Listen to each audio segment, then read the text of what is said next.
Welcome back to another episode of Trustcast. Today is one of those days where I'm just really excited because I get to talk with someone who I've been following for a while, but we've never actually spoken.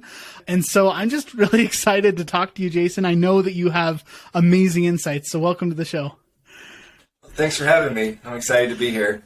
Yeah, and like I said, I've been following you for a while. I don't even know how I found your account, but LinkedIn, somehow I found you, we got connected, and you are a powerhouse on LinkedIn. I don't know how you do it, and that's something that I'd love to talk about a little bit today, but I'm always seeing your content in the feed. It's always really good content, quality content, and it's the type of thing where I just am amazed at how much content you put out and how good quality it is. Let's just start there. Let's talk a little bit about LinkedIn. What are your top tips and tricks for people that want to market on LinkedIn? Oh gosh, you got like 5 hours. So basically for me, when you think about content really is a branding exercise or a branding tactic. And what I mean by that is the goal of your content should really be to position yourself in the back of people's minds as the solution for a specific problem or a specific topic. And so really, I think the best advice I give people when they're getting ready to start on LinkedIn, like I do this, part of the business that I run is I train people how to use LinkedIn to generate leads. And so the biggest piece of advice I give is like, you need to pick one main topic that you're going to focus on. So, and tie it to revenue. So for me, it's marketing. Basically, for me, when you see my picture in the feed, before you even read any of my content, I want you to know Jason Vana equals marketing. That if I'm going to put something out, it is going to be somewhat under this umbrella of marketing. And I mean, you know as well, because you do marketing too, that like marketing is this huge topic. I mean, I could write a different post every single day on a different topic of marketing and never circle back in an entire year. And so really when I say pick one main topic, it's more of a broad topic, but then pick three kind of subcategories. So for me, what I write about most, and most people would probably recognize it this way, is I'm going to write about branding, I'm going to write about content, and I'm going to write about strategy. And then there's a Sassy Jason post in there once a week as well. And so really, if you want to use LinkedIn for lead gen, now if you're just on there to, make friends or whatever, do whatever you want. But if you're on there to network, if you're on there to generate leads, then really what you need to do is pick one main topic that is tied to your revenue and write all about that. That way, as people see your content again and again and again, it's solidifying in the back of their heads, this is what you do. It's basically, I tell my clients to answer the question, what do you want to be known for? On LinkedIn, if you were known for one word or one phrase, what is that going to be? And that's what you need to wrap all of your content around. That way, because I mean, as you know, you kind of scroll through your feed and you see everyone there. Like you're going to see a post on, leadership. You're going to see a post on marketing, on sales. You're going to see a post on, someone had a personal story that they're sharing, where they're going to talk about whatever it might be. And so in one day, people are going to be scrolling through and they're probably only going to see your post once a day, which means in order for you to be positioned in their minds as like the person to go to for this topic, like for me, I want people to say, if I need marketing help, I'm going to Jason. Mm-hmm. And so for that to happen, every single time they see my content, they need to see marketing, branding, content. Like they need to see that type of content.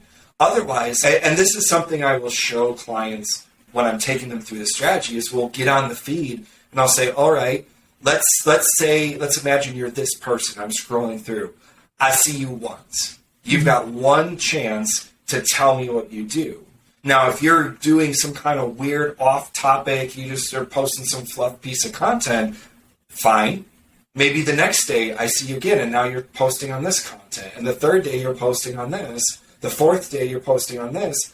I have no idea what you do, and I can't categorize you in my head as you are the person to go to for this. And so if you really want to be successful, it comes down to, and this is what most people struggle with, pick one topic and focus all of your content around it. And what will happen is you will start being seen as the person for that much faster. Yeah. It reminds me of just the concept in business in general of finding a niche, right? But specifically finding a niche in your content marketing. And that's super interesting to me. So when you're trying to decide on that topic, do you just look at your business and say, okay, these are the products and services that I offer. The people that are looking for these types of products and services are going to want this. And so that's going to be my focus on LinkedIn. Is that kind of the idea? So yes and no. You want it tied to revenue somehow. So when I started on LinkedIn, I started posting. So marketing is only a very small part of who I am and what I'm passionate about and what I like. When I started on LinkedIn a little over 2 years ago, I was actually posting a lot of personal development content because that is a huge passion of mine. I love it. And let's be honest, personal development stuff, you post that on LinkedIn, you're going to get a lot of likes, you're going to get a lot of comments because it applies to everyone. I don't care if you're a salesperson, a marketer, I don't care if you're running a SaaS company, developing your character is true for no matter who you are. So that kind of content does well. I kind of call it, and maybe I shouldn't, but I do, I kind of call it fluff content because there really is no purpose to it. And really what I shouldn't say there's no purpose, but it's more feel-good content. Like I can like it and be like, oh, I feel good about myself and then keep going. But what I realized was, one, I do not want to be a life coach. Like that is not a way I want to make money. I do not want to sit there and listen to people's problems and help them try to figure it out. Like that's not what I want to do. Like to make money. Now I've mentored people and stuff, so I've done that, but like that is not what I want to do with my life overall. And so I was like, I've got to write something. And I had this moment where it's like, if I really want to invest on LinkedIn, it's got to be something that's going to bring a return for me. Somehow, whether it's going to find me a better job, whether it's going to help me start a business, whether it's going to help me make money, there's got to be a purpose because I've been a content marketer for, well, maybe not had the term content marketer, but I've been doing content since high school. So we're talking, 30 some years ago. Well, maybe not 30, but about 25 years ago. And so like even when GeoCities was up and MySpace, like I've been a writer probably since I've been 10. Loved writing. And so I know how content works. And in order to build an audience, in order to be seen, this isn't something you do for a month and you get your goals. Like this is something you have to commit to. I tell people commit to it for a minimum of a year. And don't expect any results. Like, don't expect any leads in that time. Go into it thinking, I have to invest a year in this before I'm going to see a return. Now, you will, if you go in with that mindset, you will see a return sooner. I think the first client I landed really cheap, but it was like 6 months in. So, I mean, you will get results faster. But if you're going into it like, I'm going to get results in a month, you're not. Because you're going to make stupid mistakes. You're going to try to push it faster than what it really should do. And so for me, it's like, you have to find, kind of back to your original question, you have to find the intersection between what's going to make you money, if that's what you're on LinkedIn for, what's going to make you money, what are you passionate about, and what does your target market really, really want. And that intersection there, that's what your one thing should be. It should be kind of this point. Because really, like, think about it. If I could come to LinkedIn and be like, I could make a lot of money doing marketing. But if I don't like marketing, if that's not a passion of mine, writing about it is going to be a chore. It's not going to be something I enjoy. And it's not going to be something I'm going to stick through for a year. Because let's be honest, content has its ups and downs. You're going to have the days where you're like, woo, I got like 1,000 views on this. I got especially early on, you're going to be like, I got 25 likes. I am like, I'm going viral here. You're going to have those moments. And then you're going to have those days where it's like, you post and 2 hours later, no one has liked it. Like, we've all started there. We've all been there.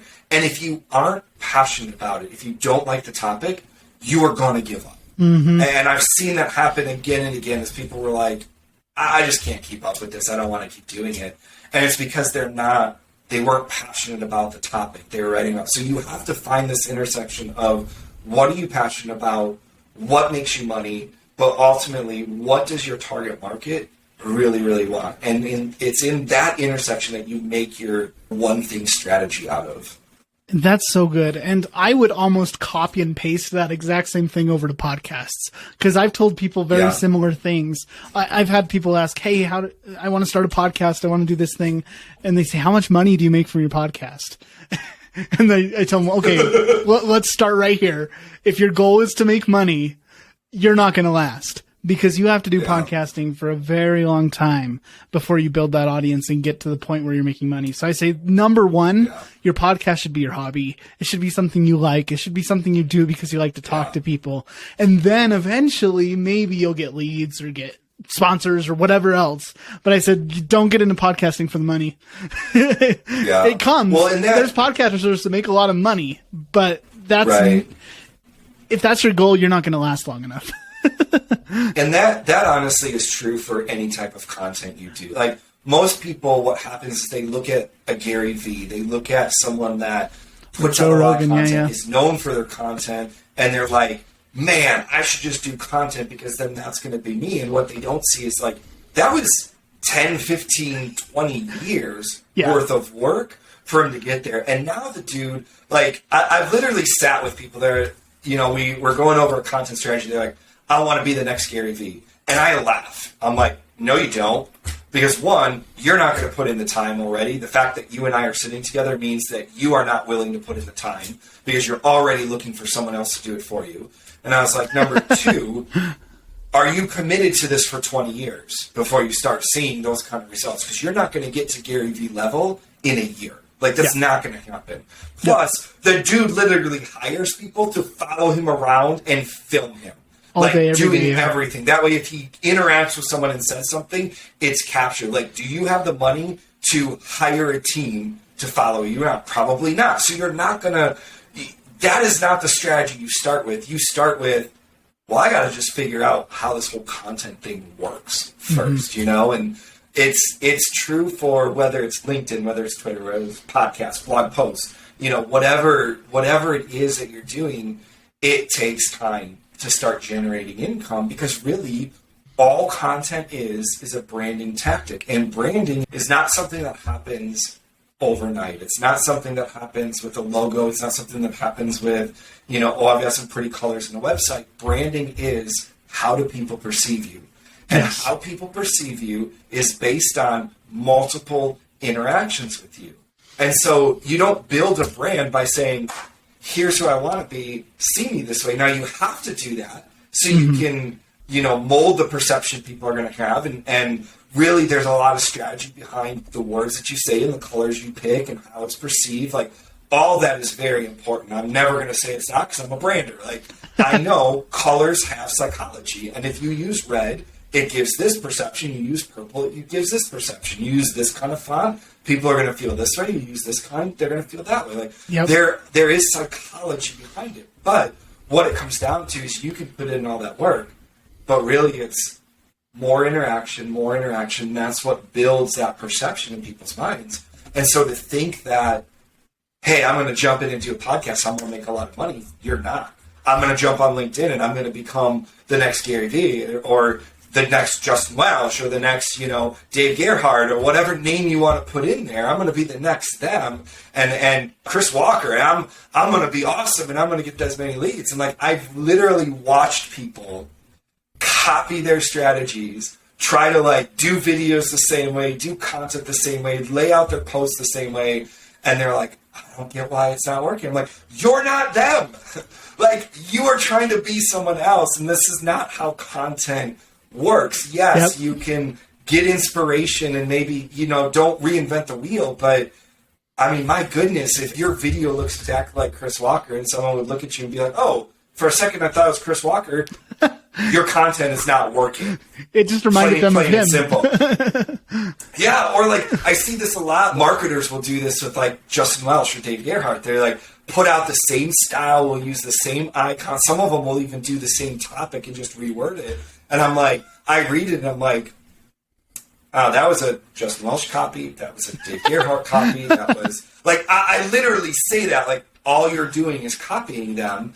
And I get when you're starting out, it's easy to look at the people that are successful and be like, well, if I do it that way, it's going to work. But content is a branding thing. And so really all you're doing is helping them, not you. It's almost like, here's Gary V, like, I want to be him, and you are the sub of a sub of a sub of a sub copy. Who would want to, I even mentioned this in a comment today, I think it was on my post, I was like, why would I engage with a secondhand copy when I could engage with the real thing? Like, why would I engage with someone who's just copying what Justin does, copy what Dave does, copy what Chris or Gary V does? Like, why would I engage with someone who's just copying their stuff when I literally could engage with them? And with some of them, I actually know them and have a relationship with. Like, why would I engage with you when I can engage with the real person? There's no point to that. And so I think when it comes to whatever content you do, it's think of it through a branding lens. You are trying to position yourself as an expert, as the person to go to in something, and you need to sound unique. You need to sound you. Like, there is no one else doing the sassy Jason stuff. Or maybe they are and I just haven't seen it yet. But that, like, that kind of snarky, like, today's Wednesday, so I did a sassy Jason post, and one of my friends was like, oh, you're bringing out the sass on this one. And someone commented on that, was like, what are you talking about? All his posts are sassy like this. And I'm like, that's exactly right. That is my, I don't want to use the word shtick, but that is my shtick. Like, that is my personality on LinkedIn. That is my brand. I am I'm going to call out your crap, and I'm going to say it in a sarcastic way because it's a little bit humorous, but really it's a truth. Like, because even today's post was, you know, I started by saying, in quotes, like, oh, your content reminds me of insert big name here. And I was like, that's not a compliment. If you were new on LinkedIn and someone came to you like, oh my goodness, you remind me of Justin Welsh, or you remind me of Gary V or Dave Gerhardt, or whoever it is, most people would be like, oh my gosh, that's awesome. Me, I'd be like, crap, I'm doing something wrong. I'm reminding them of them, not myself. Yeah, because how do you build a brand? Think of it this way. We've all seen the knockoff brands, you know, the dollar store brands, you know, the, hey, it's not Coke, it's, you know, or it's not Dr. Great Pepper, Value, it's Dr. Mountain or whatever. Like, we all know it's a knockoff. It's, you expect it to be cheaper. You expect it to be not as good. You're not going to, you know, stand around the block waiting in line for a knockoff brand. Like, no one does. And so that's really what you do with your content when you're just trying to be someone else, when you're trying to copy what the big guys are, is you're the knockoff. Like, that's who you're positioning yourself as. It's like, I'm not good enough to stand on my own, so I'm just going to copy what someone else does and be the lesser version. If you're trying to build a business, if you're trying to generate leads, that's not the perception you want to give off, is I'm a lesser quality than that person. Now, that might be true. Like, you might not be as good at marketing as Dave Gerhardt. You know, that might be true, but that's not the perception you want to give off. You don't want the immediate thought to be like, why don't I work with you? And I got 10 other marketers in here who are confident in who they are, who do sound different, who, you know, they might be saying the same stuff. If you look at a lot of Chris Walker's stuff, that's stuff I've been saying since 2010. Like, this idea of not gating content. I turned off all gates back in 2015. I haven't used gated content in 6 years. I actually say a lot of the same stuff, but I say it very differently because my target market is different. And so I'm using language that they understand. I'm using concepts they understand that's very different than what Chris does. We might be, like, we're in agreement. We're literally saying some of the very same stuff. We're doing it differently, though. And that's the key, is you have to find your voice, your style, what works for you if you really want to build a brand and eventually generate leads from your content whether it is a podcast, LinkedIn, Twitter, Facebook, blog post, whatever your content is, email newsletters, you can say the same stuff, but you got to find a unique way that is your way to say it, and you speaking it to your target market, not their target market. Yeah, I don't remember who said it, but there's a quote out there that's something along the lines of like, there are no original ideas or something, where basically if you're thinking of something, someone else has already thought that. That being said, there are original stories. Every single person is unique, and every single person's background is unique. So even if I have a similar idea to 1,000 other people out there, I can say that idea in a way that only I can say it, because only I have the experience and the history that I have. And so really when building a brand, it just makes so much sense to me. It's finding that topic, your killer topic, the thing that you want to be known for, and then putting your new unique spin on it. Like, how can you say that thing better than everyone else, or different than everyone else? Right. Maybe even if it's not better, but it's different. And you obviously do a great job of that, because there's 1,000 marketers out there on LinkedIn, but only one of them that I know of has Sassy Jason, and only one of them is you. And so really that makes so much sense to me. Yeah. All of it comes down to building your identity. And when you talk about branding, and this is kind of what I go over with prospective clients of ours, because in Shift, what we do is we build brands. Like that is our thing. We do everything from the strategy to the design to the website to content. That's what we do, is we help you find your identity, and then how do you express that through content and strategies and whatnot. And really, when you come down to it, branding is identity, and marketing is promoting that identity. And so there is a difference here, and understanding, like, I think for so long, and some people disagree with me on this, and whatever, they're entitled to their wrong opinion. That's a little bit of Sassy Jason coming through. But like, content is not, it shouldn't be called content marketing. It should be called content branding, because that's really what content does. It is not I gotta find a nice way to say this. We have, because I know I can't, there's certain words I'm trying not to say. We have... You can go ahead and say them if you need to, too. We have bastardized this idea of content and what it really is by saying that content is all about lead gen.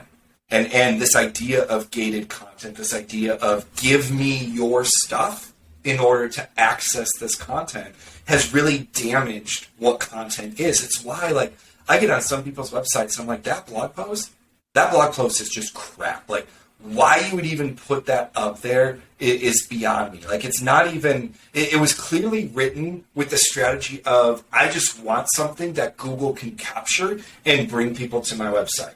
It provides no value. It provides no help. No one would look at that article and be like, I found the company that's going to help me solve this problem. They're going to look at it and be like, I have looked at 100 other topics like this or 100 other posts like this, and it doesn't help me. Mm-hmm. All it does is leave more questions in my mind. All it does is tell me that you are not a solution. You're getting a sneak peek into next week's content, because I'm doing a post next week on really, if you want to make money with your content, if you want to generate leads on LinkedIn, you want to see money come through your podcast, you want to see money through blog posts, and generate people into qualified leads that are eventually going to buy from you. But the real strategy is help them with no expectation of getting any money from them.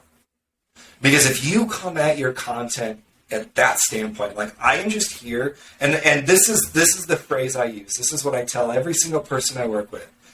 Your content strategy should be, I'm going to teach you how to do for yourself what you could pay me to do for you. Right. Yeah. You put out that level of content, you are going to be the solution.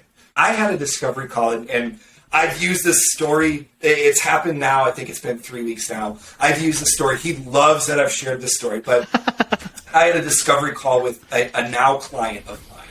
And basically, we get on this discovery call. He had a few things he wanted to talk about. And he was like, before we start, there's something I need to tell you. All right. He's like, I am a Jason Vana fanboy. He's like, I have downloaded every single one of your guides. I've gone through them. I've read all of your LinkedIn content. He's like, I've started applying the strategies you had in your guide, and I have started seeing leads coming off my LinkedIn content. He's like, the reason I'm reaching out to you than any of the other thousands of marketers on this platform is that I have already seen results from you, and I know if that's what you gave away for free, what could you do for me if I paid you? And I was like, now you know my content strategy. I'm going to give it all away. I'm going to allow you to start seeing some results on your own. And yes, there are some people who I give them a guide and it just all clicks for them. And they're like, I don't need to pay you a dime because now it's all worked out. But the percentage of people that that's true for is so minuscule because in reality, they are not marketers. The people that come to me, the reason they come to me is they're not marketers, they're not branders. If they were, they would already have a good brand. They would already have great copy on their website. They would already be generating leads. They would be doing this already. They don't know how to do it. So what might take me 20 minutes on a call to be like, yeah, if we do these things, boom, you're going to get leads. Might take them months to figure out. You know, that's the difference. And so while I may make it look very simple, that's part of my brand is I'm going to make this all look super simple that anyone could do it. Because in reality, to me, it is very simple. Right. But the reality is when you sit down and you try implementing it, it is very difficult. I have 20 years of experience behind me to say, I know this is going to work and I know this is not going to work. You don't have that if you're not a marketer, if you haven't done it for 20 years. So for you, it's like, I don't know which one to do because, you know, someone told me I should be on TikTok. You don't need to be on TikTok. Well, how do you know? Your target market is not on TikTok. Don't waste your time right now. But if you have a bunch of people saying, be on TikTok, and you're not a marketer, you're going to think, oh man, if I'm not on that platform, I'm missing out. Right. So it really comes down to teach them to do for themselves what they could pay you to do for them. And what'll happen is they'll try it.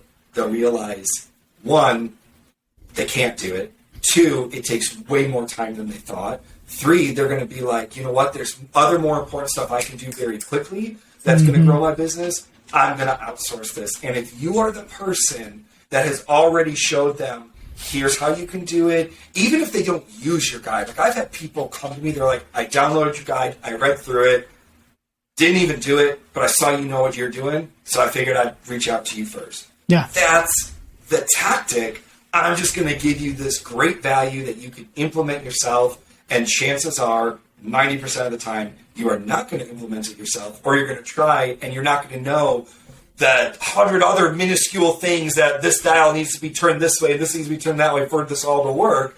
Yeah. Then what's going to happen is the person that has already started helping you is the person you're already connected to, and that's the person you're going to reach out to first. And if you are that person that's providing that level of value, you will be the first one that they reach out to. That has been my strategy. And this last project we landed this week actually is going to be the $100,000 project from LinkedIn content. Like that's how this works. Yeah, that's so cool to me, and I love this concept of not gating content because most marketers, if you talk to them, they'll be like, "Wait, what?" Like that's what marketing is we gate content. But I feel like the consumers are starting to really push back on that right now, especially with everything that's going on with Facebook and data, and I think a lot of people are anti-marketing at the moment because marketers over the course of time have been kind of sleazy, and we've just been sucking up so much data. And for what? To get a bunch of leads, and we only act on some of those leads. And at the end of the day, I would rather get a couple really perfect leads, people that are exactly who I need, than 100,000 leads that are like, oh, these guys could work with me. But society and marketers have kind of been at odds with each other. And right now, I think, is the time where people are starting to push back with everything that Apple's doing versus Facebook and everything. People are just sick of giving away all their data in order to get on another email list and get another list that's going to spam them. It's just, it's kind of gross, actually, some of the marketing stuff that's going on. And I think some of it, too, just comes down to, we've all had this, where you give in your email address, you download something, and it's this chintzy, like, 2-page white paper that I could have found more value just Googling it and finding that information for free. And now I'm in your system. Like, I am one of those rare marketers that I hate HubSpot. Hate them with a flippin' passion. And the reason why is I have gone on their website. I have downloaded stuff. Every time I download something, I get multiple follow-up emails. It is to the point now that if I go to their website and I download something, within 5 minutes, I have an SDR calling me. Yep. Hey, we saw that you downloaded this. What are you looking for? Nothing. Stop. Like, I literally told one of them, I don't even go on their website anymore now. I think it was last year, the year before. I was just looking for some quick templates. I knew what I needed. I just needed some quick templates. HubSpot's had it, so I downloaded like 3 or 4 of them. And within 5 minutes, I had a phone call. And the guy was like, what is it you're looking for? Are you interested in demo on our platform? I was like, no, I've done the free trial of your platform. I don't like your platform. I already have a CRM that's tied to our ERP. I'm not switching CRMs to your platform. I already have a marketing automation platform. I'm not switching. You just had a guide that I wanted to download. I have zero buying intent with you. Mm-hmm. Okay, well, we'll mark that down. A few months later, I had to like download it again or something. And 5 minutes later, I get a phone call. And I was like, look, take me off whatever tag you have on me in your marketing automation. I have no buying intent with you. I am never going to use your platform anytime now. They've called me 4 or 5 times. And then I finally was like, look, this is the 4th or 5th time you've called me. Not even emailed me. I have zero downloading your guide does not tell you I have buying intent. And if that's what you think, you need to rethink all of marketing because that is horrible marketing. I was like, no wonder people hate marketers is because you do stuff like this. You give out a guide and then you spam me. And then people are tired of that where it's like, if I'm downloading a guide, does not mean I'm ready to buy your platform or check it out or sign up for a demo. I had this one experience, and this was more of a sales thing, but there was a SaaS platform, and I won't mention them because I've used them for other clients, and I don't want to be bad at them. But I was looking at them for another project, and basically I had a simple question. It was a pricing question. It's just like, give me the price for this. This is all I need. I went through their online chat. Like, your online chat should be able to answer this question. If your website says, hey, for this price, it was an additional feature, just contact us, we'll tell you. Mm-hmm. Asked on the website, oh, well, what are you talking about? I don't know. Oh, I don't know that pricing. I'm going to have to ask someone else. Okay, fine. Here's my email. Email it to me. I get an email. And I was like, okay, is this per month or per year? Like, didn't give me that. They're like, well, I don't know. How do you not know? You work for the company. Like, you should know to ask this question. So then she's like, well, I'm going to have to push you up to my AE. Great. So then this guy calls me. He's like, oh, so you want a demo? No! Answer this one question. It took 3 phone calls and 5 or 6 emails for me to get an answer. And I was like, you are not a customer-centric company. Yeah. Don't call yourself that because it should have been in 2 minutes I should have had that answer. I was like, now I am turned off from your platform because you can't answer a simple question. And if this is how you are in the sales process, what are you when I'm a client and I have an issue? Am I going to have to go through this with support? And so really all of this to say, I definitely agree. I think it really more comes down to they're just burnt out. They know the tactic. They know if I give you my email, I'm on your list. And now I'm going to get bombarded with emails. And I don't want that. And so I did I think it was like a week or 2 ago, I'm in a Facebook group for SaaS founders. And I posted something in there about like, hey, one of the best ways to generate or to increase leads off your website, you need to check the copy in your hero section, because if that does not communicate this, this, and this, people are going to jump off your website. And I said in there, if you need help with this, I have a free guide that teaches you how to do this. No email required. Here's the link. I had people messaging me like, what's the catch? You're not asking for my email? No. Are you serious? Like, are you sure?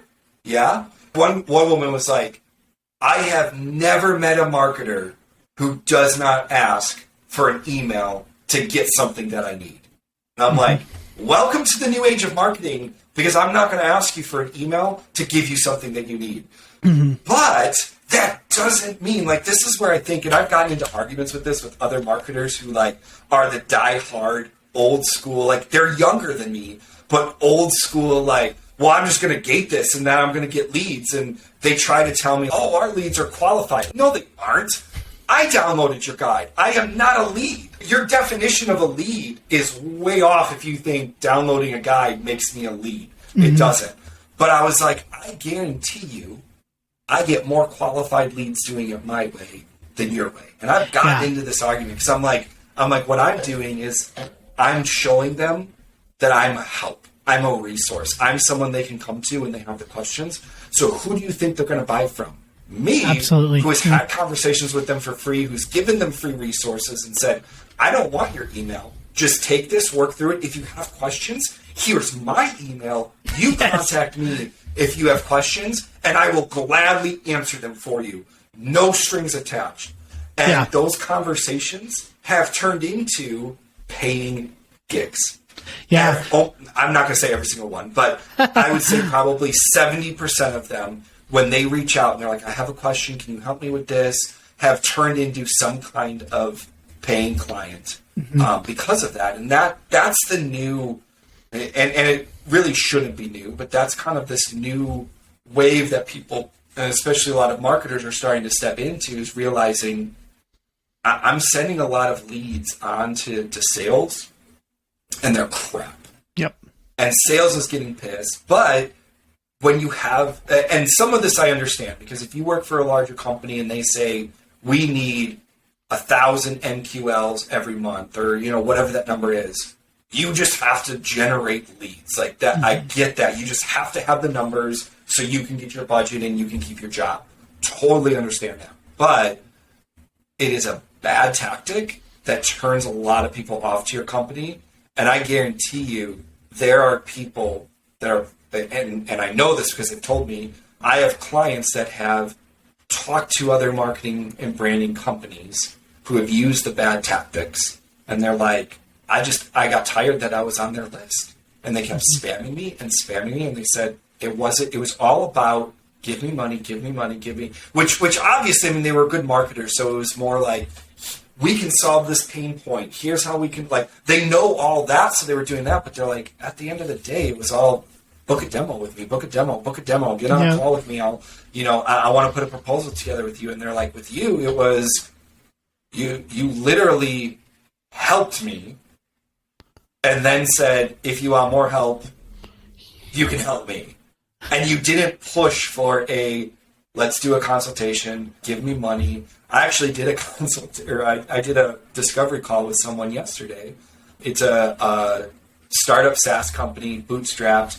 He was from that Facebook group. I had shared how we had gotten an app, 1,000 signups within a month using some Facebook ads and whatnot. And so he was like, I'm interested. I need some beta users. I was like, great. And so we got on this call, and he was expecting a hard sales pitch. And basically I was like, well, let's jump on your website. This is what you should change. And I would add this, and I would change this around. Yeah. We got done, and I was like, now, I gave you all that. You need to make sure you do all that. But here's what we can do. We can write the copy for you to make sure it's on point, and we can run the Facebook ads. And he was like, what are you doing? He's like, you could have charged me, or he said any other company would have charged me for all of that. Yeah. They would have said, we've got ideas we can give you. We'll put it together in a proposal. You'll pay us for those ideas. And I'm like, in all honesty, I know you couldn't afford that if I did that, first of all. And I was like, second of all, you came to me for Facebook ads, and those Facebook ads are not going to be effective if your website has the wrong copy. So you need to have this right for this to work. And I'm like, now I can do that for you, but my strategy is I'm going to help you, and then I'm going to say, if you want me to do it for you, here's how much it costs. And I've done this multiple times, and what's happened even in those discovery calls, people will come back and be like, all right, I know it said I was going to do that part on my own, but I tried it. I can't figure it out. Can you give me a quote for it? Yeah. Well, of course you're going to ask me, because I'm the one that gave you the idea to do it in the first place. I'm the one that laid it out for you, said, here's what you need to do, here's how to do it. And so that's just been, when it all comes down to it, content, generating leads, branding, all of it. My strategy is I'm going to teach you and help you to do for yourself what you could pay me to do for you, knowing that at the end of the day, you're going to pay me to do it for you. Man. And that changes your content strategy. That changes the type of content you put out, what you do in your podcast. It's how you approach people. If you approach with this idea of, I'm just here to be a resource and to help you, you make a lot of money that way because it builds trust. It breaks down that barrier of you're trying to sell me something. It's more, you have helped me. Of course I'm going to hire you to do this. Yeah. Why? I do this with my clients all the time when they're like, I'm not sure about this content thing. I was like, okay, let me ask you this.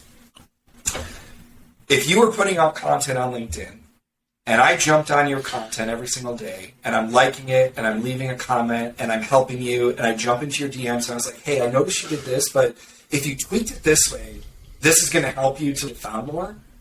And I didn't ask for a consultation. I didn't ask for a discovery call. I just was like, hey, this would help you. And by the way, here's a free guide. Don't want your email. Just here's a free guide that's going to help you. How is that going to be perceived versus you get a cold message from me on LinkedIn that's like, hey, I'm this branding company and I can help you do X, Y, Z and blah, blah. I was like, who do you think you're going to actually respond to better? And they're like, well, obviously the person that's provided value and didn't try to sell me. I'm like, that is the power of what I'm talking about is you are still here's the thing. I am still selling. It doesn't sound like it. It doesn't feel like it to the person I'm talking to. Every time I give out a guide, I'm selling. Every time I give advice, it's marketing. I am building myself up as the expert in this. I've got the resources. I've got the guides. I've got the help. And so now I get people that will respond to my email newsletters like, I've got a quick question. I answer it. They're like, oh, well, I've got another one. I answer it. They're like, well, I've got a third one. Okay. And then they start getting a little deeper. Like, okay, here's my target market. I was like, now we're at the point where like, this isn't something we can do through email. If you want that very specific help, that is where we're going to have to jump on a call. We're going to have to do a consultation because I'm going to have to do some research in your company, research on your target market in order to be super effective. And so it's this idea of I'm just giving stuff away and being that person that's a resource for you. So when you are ready, you're already down the funnel with me. Yeah. Where with the other guys, you're still top of funnel. With me, you're like middle to bottom of funnel because I've already grabbed your attention. I've already pulled you in with content, with help, with I'm answering your questions. Like I get people all the time that are like, you are one of the most helpful people I've met on LinkedIn. Yeah. That is a marketing and branding and sales tactic. Yeah. Wow. And now it helps that that's just who I am. I love helping people. So like, of course, yeah. That's my personality. I love that. But I'm like, this is a branding and marketing and sales tactic. I'm going to help.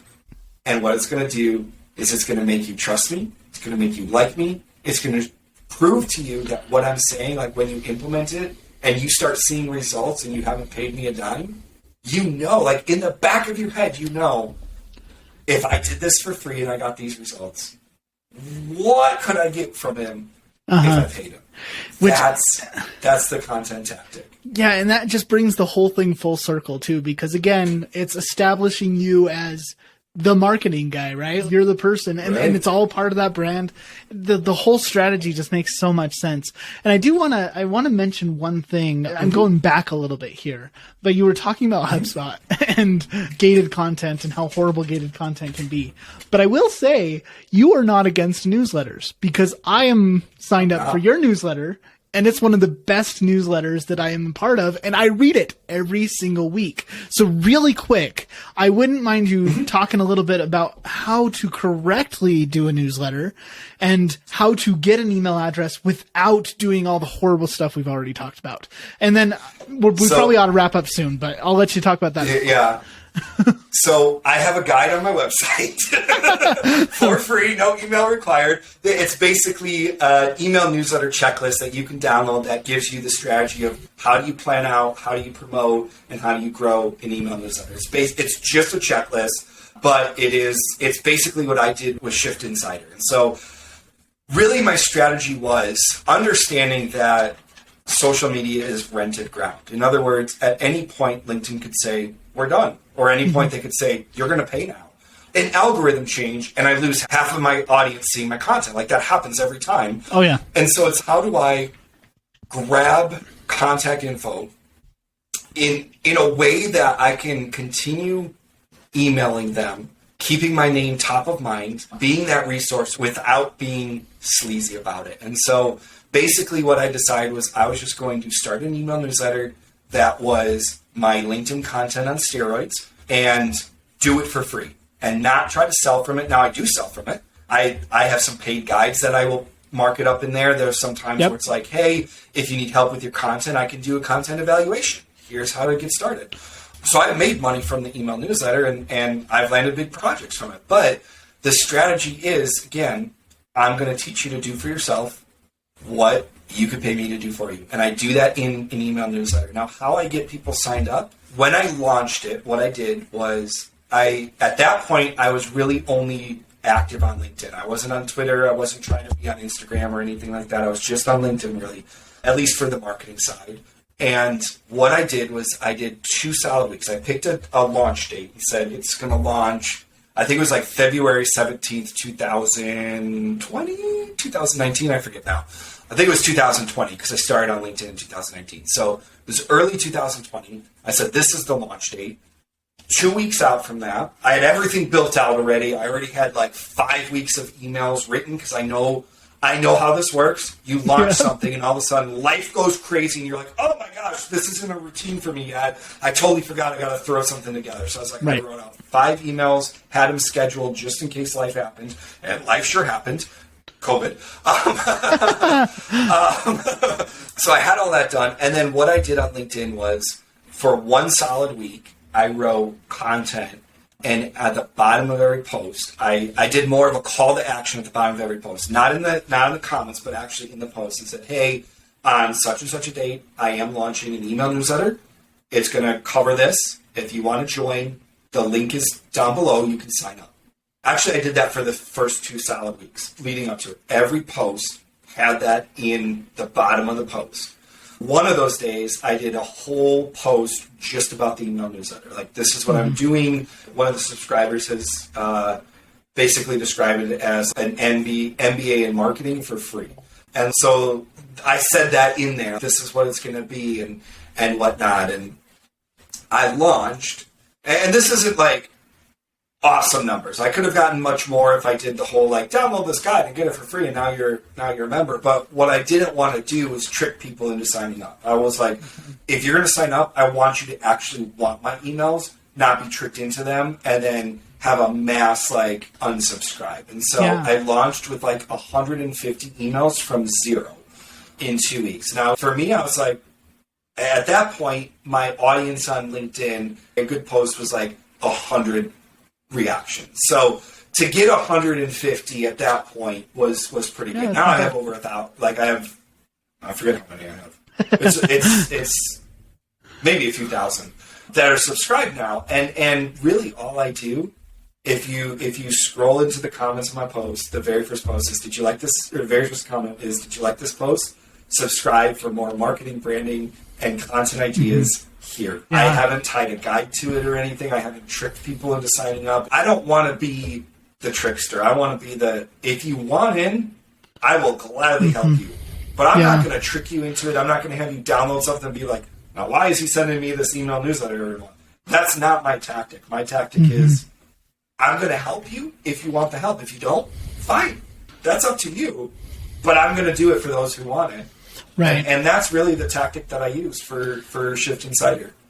What I love about that is that the email newsletter has become the product, right? Like they're giving you their email to get the newsletter, not to get some other thing. And then the newsletter's a trick and it's a, oh, and by the way, now that we have your email address, we want to spam you every day. And I think that is just, it just makes so much sense because you're being completely 100% transparent. People know what they're getting. And two, they want the newsletter. That's why they gave you the email address. And to me, that just makes so much sense. I think if people were actually transparent, even with their lead gen tactics, like if you were gating a guide and you said, download this guide here. And by the way, over the next month, we're going to send you 50 emails with the intention of trying to get you to sign up for a demo. You would get 0 people downloading it. It is a trickster type mentality. I will say this. There was one guide that I did gate. And I did it this way. I gated it. And it's on my website now for free. It was the LinkedIn strategy guide. I gated it and said, if you want this, give me your email. And as my lead gen strategies, there's 2 or 3 emails in a sequence. The first one was like, thank you for downloading it. In case you lost the link or whatever, here's the link in the email. Go through it. If you have any questions, here's my email. Email me. Mm-hmm. Yeah. Then I think it was 2 weeks later, it sent another email that was like, hey, you downloaded the guide 2 weeks ago. Do you have any questions? Was there anything in there that you're struggling with? Let me know. I'm more than happy to answer. But it's all related to the guide. So, and then the third email was like, hey, this is the last email you're going to get from me, but I just want you to know, I do have an email newsletter I send out once a week.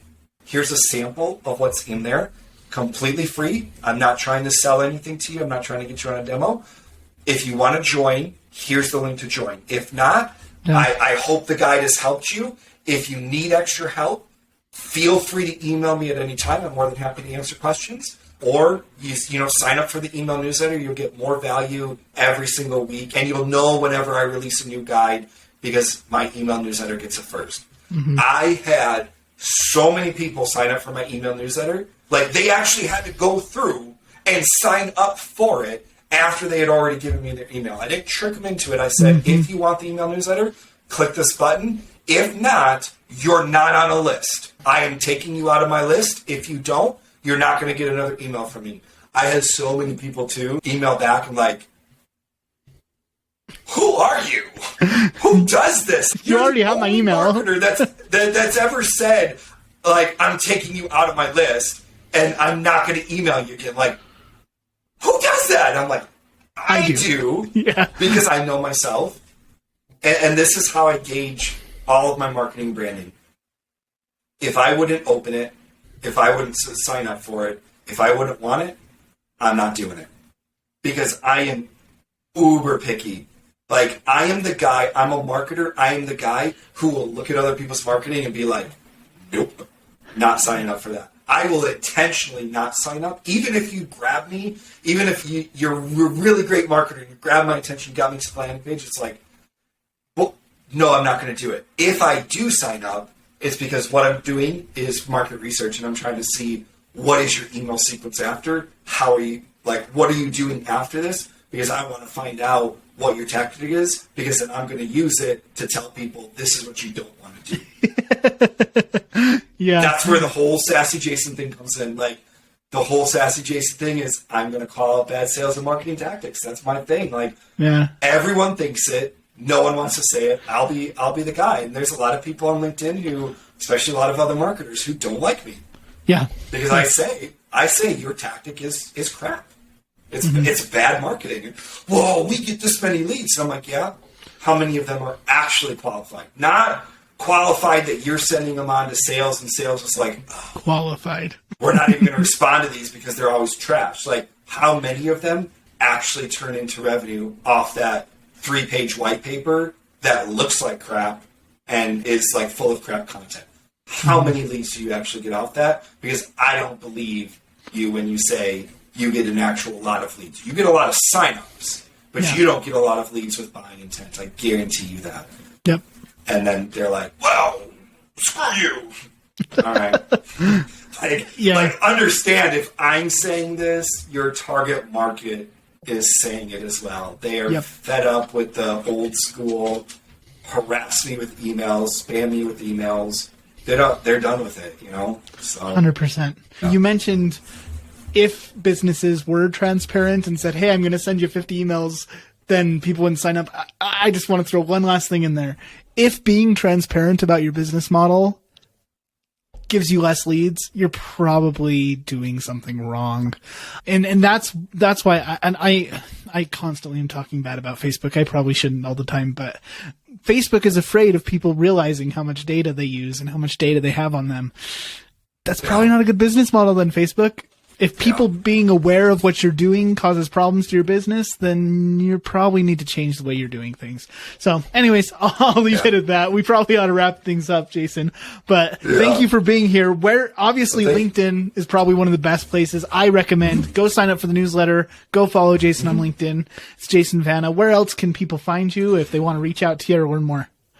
Yeah, so LinkedIn, obviously, you're going to see content every weekday from me. Twitter is a great one. It's at Jason Vana. And then the email newsletter is shift.marketing. And I was trying to be cool, so it's shift without an I, SHFT, because that's cool at leaving out a letter. It was dumb. .marketing /insider is the email newsletter. And then shift.marketing/guides is where you can download any of my guides. I have LinkedIn engagement strategy, the whole one thing strategy we talked about. There's a guide for that. There is a content ideas worksheet on there. There is there's branding guides on there. There's color psychology guides on there. Any kind of guide you could think of. And I've got 3 more I'm working on right now. So I'm a very guide heavy. That's my shtick. That's what I do. So go there. They're free. No email required. There's only 4 of them that are paid. All the rest are free. Don't need to provide an email. Just click on the image and boom, there's the guide. You can download it. But yeah, those would be the 4 places to find me. And if you have any questions, reach out. I'm more than happy to help, answer questions, give advice, that kind of thing. Awesome. Well, thank you again, Jason, for being on Trustcast. I have learned so much. I've really, one of the things that has just amazed me is realizing that, hey, this isn't just a facade. Not that I thought it was. Yeah. I mean, you're so authentic online that I can tell that it's real, but just meeting you in person and being able to say, Jason really is as authentic and transparent and real about marketing as his posts make him seem. So that's a good brand. Awesome. And I love that. Congratulations on it. And I think thank you. To much more success to you. So thank you so much. Thank you.